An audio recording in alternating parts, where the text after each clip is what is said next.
um dos caras mais atuantes dentro e fora da Câmara dos Deputados. Vossa Excelência tem que dizer qual é a jurisprudência. Não é Vossa Excelência que pergunta a mim qual jurisprudência é essa. Político que não tem medo de canetada. Mas você tem que ter em mente o que a população está buscando naquele momento. Aplausos para deputado federal Marcel Van Hatten. Ó o Van Hatten aí, ó. Eita! Ó o Van Hatten aí, ó. Van Hatten já chegou com uma bomba.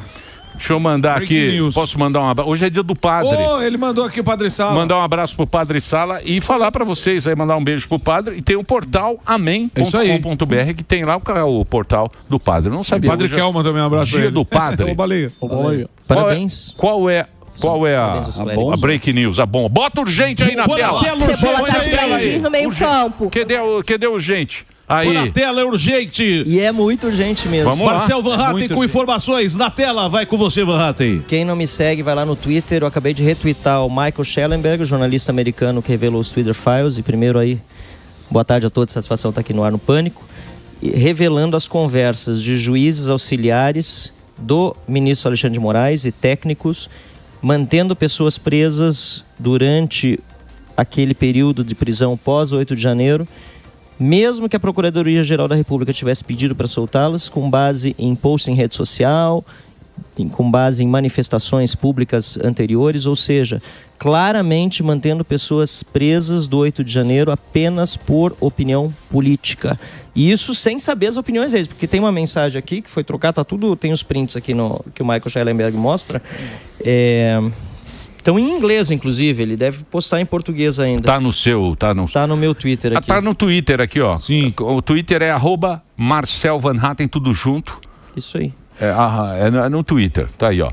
Deixa eu perguntar uma coisa pra você, que agora você tá falando aqui dos preços. Porra, eu lembro quando você teve lá e trouxe as cartinhas. Exatamente. Você tava com aquela pasta, com as cartas das pessoas lá. Desde o começo você acompanhou de perto essa prisão, né? Estão presos. Eu não estava no momento do 8 de janeiro no Brasil, eu estava no exterior visitando familiares na Bélgica e eu vi pela TV.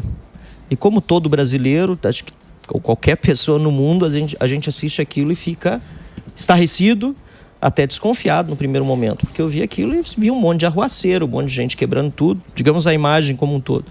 Voltei para o Brasil um pouco depois e recebi a ligação de uma das pessoas cujo pai estava preso em virtude do 8 de janeiro. E essa pessoa fez contato comigo por intermédio do deputado Osmar Terra. Ele é do município de Santa Rosa, e a irmã dele, a Gabriela Ritter, acabou depois se tornando a presidente da Associação dos Familiares e Vítimas do 8 de janeiro, e ela me relatou o que tinha acontecido com o pai. Disse: meu pai estava lá no 8 de janeiro, ele foi se esconder no Palácio do Planalto no momento que começaram a cair as bombas, ficou com medo, para se proteger, muitos fizeram isso, foi preso naquele dia mesmo, e agora está na Papuda. E sinceramente, Emílio, quando a gente ouve o relato, por mais que seja uma pessoa estabelecida na cidade, o seu Miguel, que foi preso, o seu Miguel Ritter, tem uma oficina mecânica em Santa Rosa já há 40 anos, mais de 30 funcionários, nunca atrasou um boleto, relato da filha e do filho, quando vieram falar comigo. A gente fica um pouco desconfiado, nunca pisou numa delegacia, não sei, para talvez denunciar algum crime, mas nunca como denunciado. A gente fica um pouco desconfiado, porque qualquer pessoa que está numa cadeia, para quem é honesto, a gente fica um pouco com receio, assustado. Fica assustado. Sim. Aí eu fui a Brasília especialmente para isso, era recesso ainda, fui com o deputado Sanderson, que é da Polícia Federal também, meu colega. Fomos juntos e ele e eu ouvimos o relato deles e a gente entendeu que a situação era grave. Isso foi 22. O cara puxou maços de dinheiro do uniforme dele de presidiário, né, que na verdade é quase um pijama branco, para comprovar que ele tinha vendido, se não me engano, R$ 1.400 em bandeira naquele fim de semana e foi levado junto. Então, quer dizer, a gente viu que não tinha sentido a maioria daquelas prisões, todas ilegais, abusivas pela forma como foram feitas no dia 9. No dia 8, as prisões em flagrantes até se justificavam, porque quando você pega alguém que está ali, né, você vai ter que levar para a delegacia para explicar, mas depois manter 2, 3 dias lá naquele ginásio, ou mesmo mandando com prisão preventiva, sem individualização da conduta, é errado também. Então comecei a ver que estava muito errado e foi um senso de justiça, porque eu tinha sido um dos poucos deputados que em... Aliás, você falou 2022, não, foi 2023. É 23, janeiro 23. Isso, 23.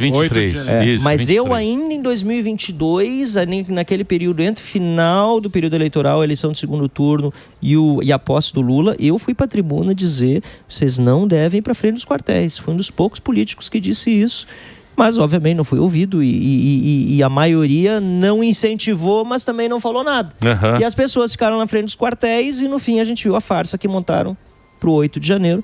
Na verdade, olhando em perspectiva histórica, a gente vê que essa estratégia funcionou desde lá dos tempos da Alemanha nazista, quando Hitler fez o incêndio do Reichstag. Sim. Né? Então, eles fazem para botar a culpa na oposição de uma violência. Foi isso que aconteceu.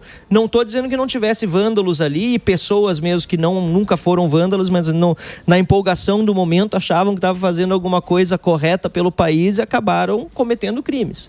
Mas assim, ninguém no país, me diz um vândalo nesse país que passou 2 anos preso por ter pichado uma loja aqui na Paulista, aqui em São Paulo. E quantas pessoas estão presas hoje? Estão condenadas?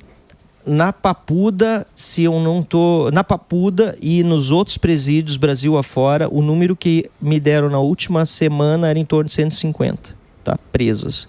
E nós temos algumas ainda sem condenação, né? Na Papuda tem algumas com condenação, que estão no meio de presos comuns, gente perigosa, homicida. Que loucura. Né? Tem um que eu entrevistei lá, um rapaz, eu não sei se ele ainda está em Brasília ou se ele foi transferido para o Paraná, se eu não estou enganado, o nome dele é Matheus, e eu fui conversar com ele e assim, foi de dilacerar o coração, filho pequeno.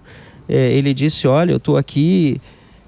eu não sei o quanto até eu posso revelar da conversa, vou tentar até puxar um pouco pela memória até onde eu posso falar, mas eu lembro que ele me comentou sobre estar com um homicida na cadeia e com outra pessoa e que, no fim das contas, aqueles que estavam lá na cadeia debochavam dele por ele ser bolsonarista, porque lá é todo mundo Lula, ele me disse, e também, por outro lado, dizia assim: pô, tá há 14 anos... por ter ido numa manifestação, o pessoal lá com 5, 6 anos está saindo por estupro, por homicídio. Então, aquilo me deixou muito sentido também quando eu vi aquela imagem. A única coisa que ele pediu, eu disse para ele: mas o que você acha que deveria ser feito? Ele disse: tem que pedir misericórdia para Alexandre de Moraes. Misericórdia, não é possível que ele tenha...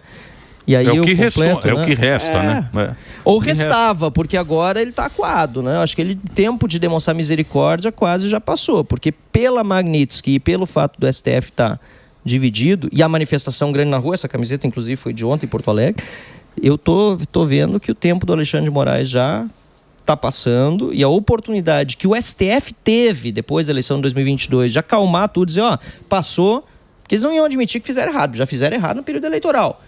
Mas poder dizer assim, ó, deixa, então o Lula vai ser presidente e vamos parar com essas perseguições, e eu acho que essa oportunidade eles perderam. E o Marcel, você falou ali da consequência da lei Magnitsky. Sim. Lá na Câmara, surtiu o efeito, as pessoas estão falando, como é que tá, você falou do STF, e também na Câmara dos deputados, dos senadores, como é que tá isso? A Câmara voltando de recesso agora, então eu não posso te dizer do clima lá em Brasília, digamos assim, né? Fora que a temperatura é sempre bastante similar o ano todo, mas falando do clima político mesmo, que é o que você quer saber, pelo que eu acompanho dos grupos de WhatsApp, das pessoas falando, há uma divisão. Assim, na direita, obviamente, celebração, principalmente pela questão da imposição da Magnitsky, a questão das tarifas não. A questão das tarifas, inclusive, eu tenho uma reunião hoje à tarde com o setor calçadista do Rio Grande do Sul, que é um dos afetados, para a gente buscar reverter antes de implementação. É o que a gente precisa. Eu sou liberal, eu tenho dito isso bastante, então quer dizer, eu sou contra imposto no meu país, obviamente que eu sou contra botarem imposto em outros países, inclusive no meu Brasil vindo de fora, né?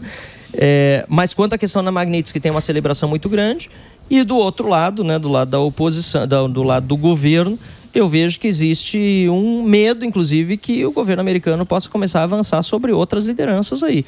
Então, quer dizer, isso aí mostrou que a conversa do Trump é séria. Ele não estava de bravata, como infelizmente o Lula esteve durante todo esse período. Mas como é que o nosso Congresso vai se mexer? Vai ter que falar alguma coisa. Porque tem uma porrada de não é? O Congresso está quieto, não está? Tá quieto. Processo de mas eu quero ver o que vai ser amanhã, porque assim, se junta todas as coisas. Magnitsky no Moraes. Sim. Né? Vistos em várias autoridades, pelo menos nas listas circularam, porque nenhuma delas é 100% confirmada. Acho que é preciso. Diz que o senador só pode ir para lá para trabalhar. Eu li isso ontem. O visto de senador. O visto de senador seria para trabalho, visto oficial em passaporte diplomático, né? Eu não sei até que ponto isso aí realmente. Eu queria confirmar com a Embaixada Americana. Eu te confesso que não deu. Eu te confesso que não deu. Isso aí, muita coisa ainda vai ser explicada. Muita coisa vai ser explicada no detalhe.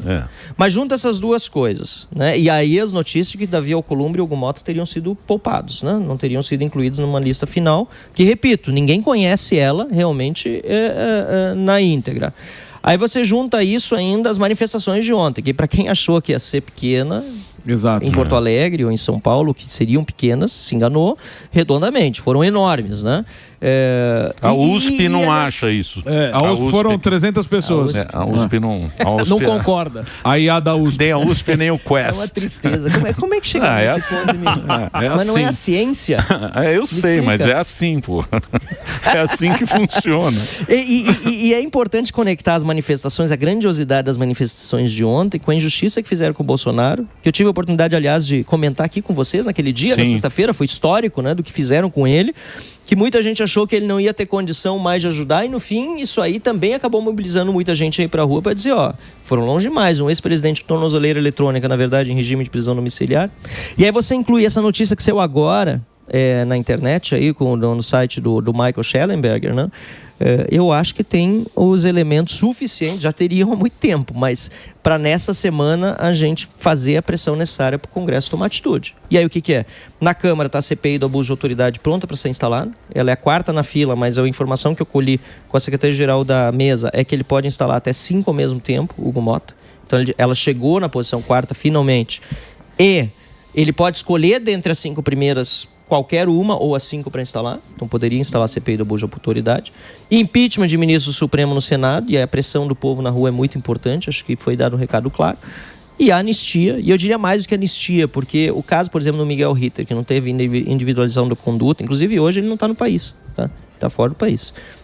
É um caso, claro, de anulação, não é anistia, porque se o cara não cometeu crime, ou se eventualmente quebrou alguma coisa, o que eu não acredito ser o caso pelos relatos que me vieram, mas pelo benefício da dúvida, ele não poderia estar pagando a pena que ele já pagou. Então, ou anistia, ou anula-se o processo se não teve devido processo. E no caso dele, pelo que eu vi de todo o material probatório, que não há individualização da conduta, ele deveria ser um caso de anulação do processo. Senão a pessoa fica para a vida toda depois tendo que ficar dando explicação por que ele foi condenado, daí teve anistia, daí não sei o quê. Não, tem que anular o processo, né?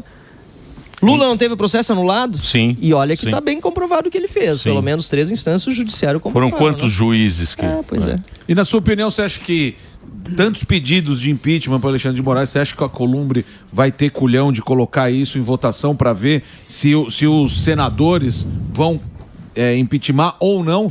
Porque assim, a gente sabe que tudo os caras engavetam e deixam lá, ou é rabo preso, ou é conversinha de amigo, não sei. Mas a gente sabe que tem mais de 25 pedidos e até hoje não saiu. Você acha que essa lei, né, que os Estados Unidos impôs aí no Alexandre de Moraes e os seus apoiadores, assim por dizer, você acha que isso é um empurrãozinho e talvez saia, ou você acha que não vai rolar também? É um empurrãozão. Isso não quer dizer que o Davi vai fazer, porque o Davi Alcolumbre tem sido até agora parte do problema. Eu costumo dizer que pior do que os omissos e os covardes são os cúmplices, porque tem gente ganhando com tudo isso no Brasil, e não é pouca coisa. Mas a pressão é necessária, até porque tem ano eleitoral. Exato. Né? Chegando aí. E os senadores dependem dos votos para poder se reeleger no ano que vem. Sim. E não tem nada mais importante na pauta para o Senado da eleição de 2026 do que você é a favor ou contra o impeachment de Alexandre de Moraes. Isso está claro. Então, quem vai à reeleição e ainda não apareceu na lista lá, até tinha que ressuscitar aquela lista, tinha uma lista com 36 senadores ali, né? Que não era a favor do... E eu vou pedir para alguém me mandar nesse meio tempo. Essa lista era alguma coisa, alguma votação. Era a PL da censura. Não, mas tinha do impeachment também, Emílio. Tinha do impeachment? Tinha, e eu vou pedir para me mandarem. Tem alguns nomes ali que a gente precisa perguntar. Cara, por que tu não se manifestou ainda a favor do impeachment do Alexandre de Moraes? A assessoria está acompanhando aí, se puder me mandar no meu a lista dos 36... Não, melhor, a dos que não assinaram, que seria bom de dar uma lida. É lógico. E quem não assinou naquela época, porque isso é o mais importante, que no momento tiver 41 a favor, ainda não quer dizer que o Davi vai protocolar, porque está na mão dele. Mas aí é a força do povo e dos mais de 41, que é a maioria, para botar o impeachment em jogo. Então, acho que é hora de botar esse negócio, essa informação na mídia. E só parabenizar, né, o Marcelzão aí, que foi muito bem, sempre combativo lá no Congresso, né? Você é um cara que não tem medo de falar, de se expor. Inclusive, deu uma escovada maravilhosa no Mauro Vieira, a gente até... Deu no Piperno. No Piperno aqui também, isso aí depois a gente que você deu escovada no Piperno? Depois eu falo do Mauro Vieira, vamos falar primeiro do Piperno. O que aconteceu com o Piperno? Tava defendendo terrorista aí, pô. O que foi, né? Viralizou bastante do Piperno. Viralizou, até cheguei aqui, eu vi ele passando pelo fundo, achei que ia Ele fugiu? Não, mas aí no fim das contas, demorei demais talvez no registro, acabei não vendo mais, porque ele tem programa nesse mesmo horário aqui. Sim, né? esporte. Do Piperno, enfim. Eu acho que ele foi infeliz na forma como ele colocou, porque ele começou com uma pergunta de uma forma debochada. Então, assim, o que eu acho? Você é convidado de pro deboche. programa. Eu sei, porra. Eu disse de deboche argumento, você sabe do que, porra? Pepperoni aí. Ó, a gente põe ele gordo, ó. Põe ele gordo aí, ó. Perno gordo. Canhoteiro aqui é assim. Canhoteiro a gente só põe foto feia dos canhoteiros. Ele tava defendendo o golpe. Mas sabe o que eu ia falar? Era do Mauro Vieira, né? Que a gente tem nosso ministro. Não, mas eu quero saber do Piperno. Tá, vamos terminar o Piperno. Então, É que ele não quer falar. Não, mas falo sim.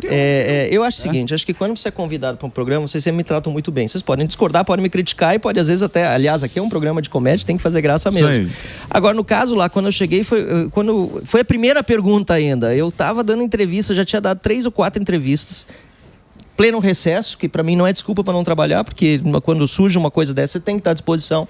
Jovem Pan me pediu para entrar, e eu sei que não é a Jovem Pan que teve culpa, porque aí é o comentarista mesmo que tem que arcar com as consequências da forma como ele fala, mas aí ele me faz uma pergunta sobre se eu estou arrependido do apoio que eu dei ao Donald Trump e da celebração lá nos Estados Unidos. Jogou uma casca de banana. Mas é isso, e saiu mesmo um vídeo meu, num desses bailes de vitória do Donald Trump. Eu acho que estaria errado se eu não tivesse dançado junto para... Né? Entendi. Aí, claro, é uma imagem pessoal de um momento público que eu não tenho problema nenhum, aliás, muito antes pelo contrário, mas não significa que por causa daquilo eu, primeiro, tivesse apoiado incondicionalmente Donald Trump, o que nunca foi verdade. Eu sempre tive críticas a algumas coisas dele, mas obviamente entre Trump e Biden, na verdade Kamala Harris, não tinha a menor dúvida. E tanto é que estão aí os resultados dessa mudança. O Biden, na verdade, no mandato dele como presidente dos Estados Unidos, ajudou o Moraes e o Barroso. Claro. O Barroso deu uma entrevista dizendo isso, que não fosse os Estados Unidos ter ajudado, não teria processo eleitoral em 2022. E o Moraes, na época que sancionou o X e a SpaceX e a Starlink aqui no Brasil, não teve nenhum tipo de repúdio do governo americano pelo fato de ele estar sancionando uma empresa americana no Brasil, com operação no Brasil. O Biden era par do problema, então tinha mais aqui comemorar mesmo. E a forma como o Piperno colocou, sinceramente, não foi uma forma educada, adequada. E eu disse, olha, infelizmente eu esperava como convidado ter uma pergunta mais séria, não com um risinho de deboche. Claro, pô. Disseram que eu não conhecia muito o formato dele, acho que eu nunca dei uma entrevista para ele, por isso que me assustou, porque foi o primeiro ainda. Enfim, aí eu respondi como respondi, tá lá na minha rede, tem 1 milhão e tantos de visualizações só na minha rede. Isso que eu postei 2 dias depois, porque circulou, todo mundo já tinha visto e eu postei na minha rede. Boa.